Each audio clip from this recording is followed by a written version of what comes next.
মা এখন বানাচ্ছে হচ্ছে চাল পটল। তোমরা রেসিপি চেয়েছিলে, এই যে পটলগুলোকে এইভাবে কেটে নিয়েছে। আর এই যে এখানে এটা গোবিন্দভোগ চাল তো মা? গোবিন্দভোগ চাল। আর মশলা কি কি ইউজ করছে দেখাচ্ছি, চলো। কি কি মশলা আছে মা বলে দাও। তেজপাতা, জিরের গুঁড়ো, ধনের গুঁড়ো, কাশ্মীরি লঙ্কার গুঁড়ো, দুটো শুকনো লঙ্কা, দারচিনি, লবঙ্গ, আর গোটা গরম মশলা, আর সোমবারে গোটা জিরা। হ্যাঁ, সোমবারে সোমবার হবে।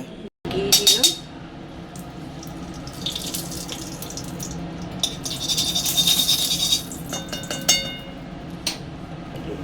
চালটা একটু ভেজে নেব।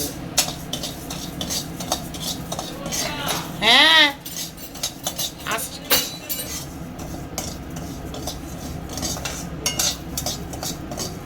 চালটা ভেজে নি। মা কিছু বলবে?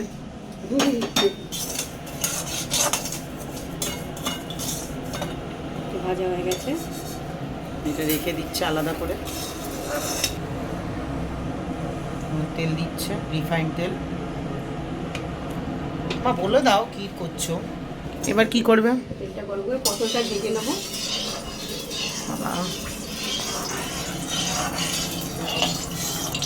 আলু দিলে আলু দেওয়া যায়। আচ্ছা, আলুও দেওয়া যায় কিন্তু মা দেয় না।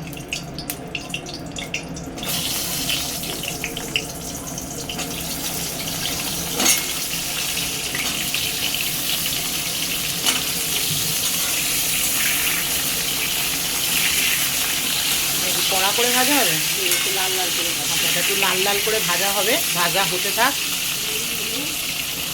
একটু হলুদ দিয়ে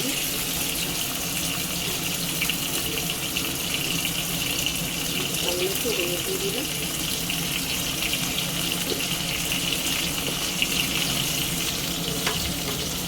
একটু লবণ দিয়ে দিলাম। এবারে একটু লাল লাল করে ভাজা হবে, ভাজতে থাকো। পটল ভাজা হয়ে গেছে, পটলগুলি তুলে নিচ্ছি।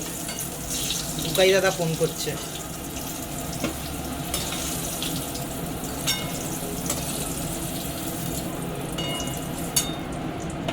আর তেল দেবো না, এই তেলের মধ্যেই করবো।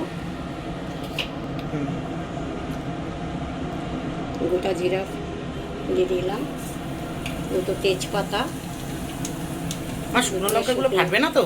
না, দুটো শুকনো লঙ্কা, দারচিনি, লবঙ্গ, আর গোটা গরম মশলা। দারচিনি, লবঙ্গ, এলাচ। হ্যাঁ এলাচ, যাই হোক এলাচ। এটা ভাজা হবে।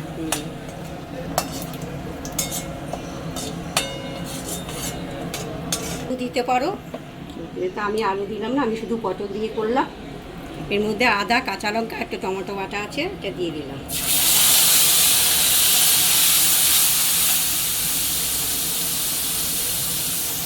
একটু জল দিয়ে দিলাম।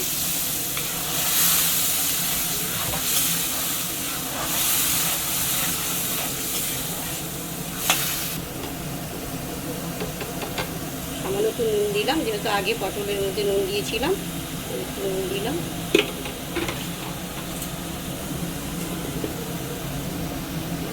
কি সুন্দর গন্ধ বেরিয়েছে। হলুদ দিয়ে দিলাম।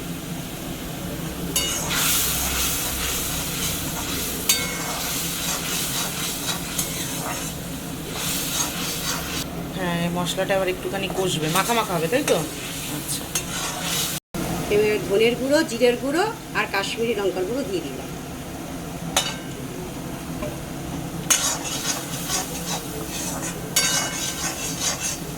হ্যাঁ, হেভি গন্ধ বেরিয়েছে।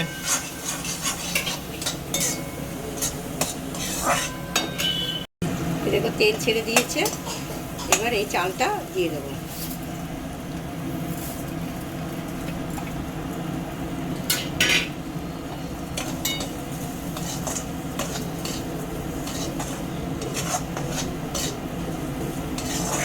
এটাকে ভাজবে, জল দিয়ে দেবো। এবার জল দিয়ে দিলাম।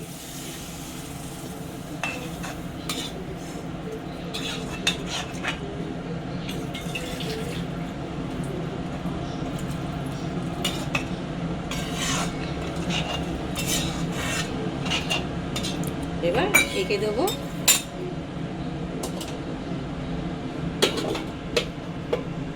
চালটা সিদ্ধ হওয়া অবধি ঢাকা থাক। এবার পটলগুলি দিয়ে দিলাম।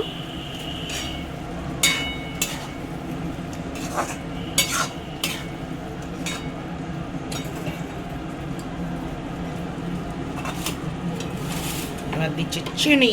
এবার চিনি দিলাম, এটা একটু মিষ্টি মিষ্টি লাগবে।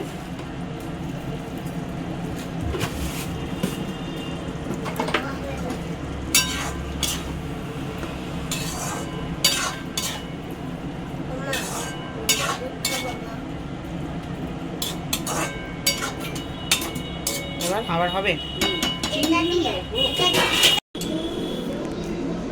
বলো হয়ে গেছে তো? দেখো রেডি হয়ে গেছে চাল পটল। দারুণ দেখতে হয়েছে। এর পরের দিন একদিন চাল কুমড়ো দিয়ে একটা তুমি এর মধ্যে আলুও দিতে পারো, আমি আলু দিইনি, নামানোর সময় একটু ঘি দিয়ে দিয়েছি। দারুণ দেখতে হয়েছে। আমার আজকে এটাই খাওয়া দুপুরবেলা। আমাকে একটু শুধু পাঁপড় ভেজে দিও, তাহলেই হয়ে যাবে।